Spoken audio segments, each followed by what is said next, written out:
It's been 10 years since the last Dragon Age game came out, which means there was a lot of hype surrounding Dragon Age The Veilguard. But does it live up to that hype? To give you some background, I just finished the game, and the only person I've spoken about it with is my brother, so hopefully my opinion hasn't been tainted by other people's influence. This is all my opinion, and I really hate the clickbait idea of only being able to love or hate something, so it's going to be nuanced. If you have something you want to add or discuss, leave it in the comments. So, is Veilguard good? Short answer, it depends on the person. Cop out, I know. But I need to give you some background on my relationship to the Dragon Age series for the long answer. I tried Dragon Age Origins once when I was a kid because my brother had it. It was too hard, so I quit. When I was in high school, I saw gameplay clips of Dragon Age Inquisition, and although I wasn't much of a gamer, we had a family Xbox One, so I went to GameStop with my mom and bought it. I fell in love with Inquisition. It was the first time I knew everything about a game and played it over and over and over. It was so well known to me, I played it as a stress reliever, my ultimate cozy game. I've now beaten all of the Dragon Age games. Now, a new Dragon Age game. To say I was excited would be an understatement. Was I worried because I remember my parents and brother hating the third Mass Effect ending? Yes, but I was also just so ready to be in the Dragon Age world again. The first positive is the music. Hans Zimmer and Lauren Balfe did an amazing job creating something so astounding and beautiful in the music that I listen to it in my free time. Each piece conveys such great emotions. Even if you don't want to play the game, I encourage you to listen to the soundtrack. Secondly, the fashion. I am always a fan of an extensive character creation screen. Baldur's Gate 3, I'm looking at you. And so I love how much you can make your character look exactly how you want them to. I'll even add some screenshots of my Rook, who I made to look similar to me.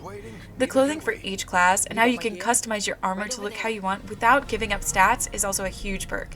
My need to slay in my fashion overpowers my need to actually slay in game, so this helps players like me live the best of both worlds.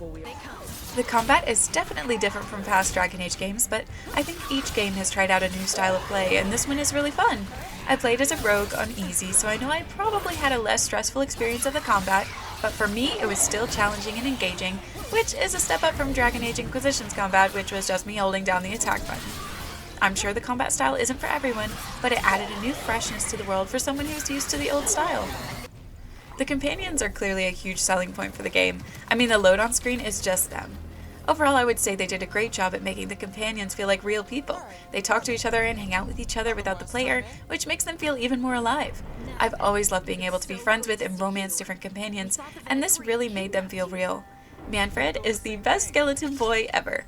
I do have one flaw, which is that the romance I did, Davrin's, felt a bit lacking. I wish there was a bit more I was able to do in that story, or just a few more scenes to drive it home, but that is a small gripe, and in my other playthroughs, I will be trying the other romances to see how they differ.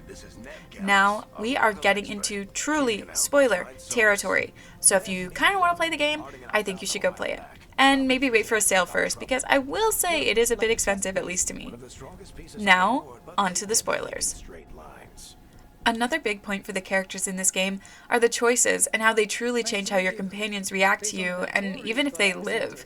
The choice between Minrathous and Treviso felt so devastating, and seeing a companion leave and come back later having a different relationship with you was so interesting, even if it hurt my heart.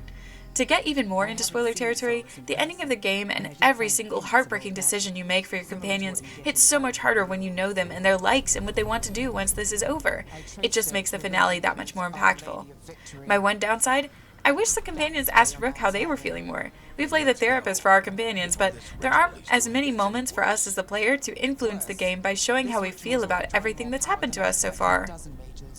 And arguably the most important part to me, the story, which was overall very engaging and an interesting way to grab players into another part of the Dragon Age world.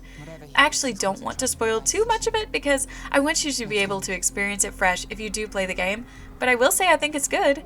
Although I do have an English degree, I realize that story interest is different for each person, so if fantasy isn't your thing, then maybe this isn't for you. But I have always loved being in Dragon Age, and the themes of redemption, regret, and choices that have consequences, especially from positions of leadership, is something that really captures my attention. And I think it is presented in a really interesting way here. The idea that, yes, everyone can make choices that end up being bad or mistakes, but that doesn't mean we need to get stuck in those ways or believe that they are all we can be is really powerful. And I think if you really dig into the last quest of the game, it might hit for you the same way it hit for me. I suppose my only really fully formed negative, which is tied to the story, is how they changed the crows. The crows in the first Dragon Age game, which we hear about from Zevran, the first person from Treviso we've ever met and whom I love, are those who enslave children and force them to work for the crows, just like Zevran. That just gets sort of erased in this game. Don't get me wrong, I love being able to see how the crows work and how they've changed, as well as getting to know some more crows, but what happened to the evil crows I learned about in the first game? I'm sure there's an explanation somewhere, but I would have liked an explanation in the story, or even show that some of the crows were bad and they need to continually make up for their wrongs. But we don't even get an explanation like that. I just kind of felt unsatisfied by that point. Overall, I thoroughly enjoyed this game. It's engaging and interesting, the music is banging, and I get to make my characters slay. If anything I said today makes you interested, I would check out the game. If not, then maybe this one isn't for you, but a different Dragon Age game is. Or just a whole other game. I won't tell you what to do.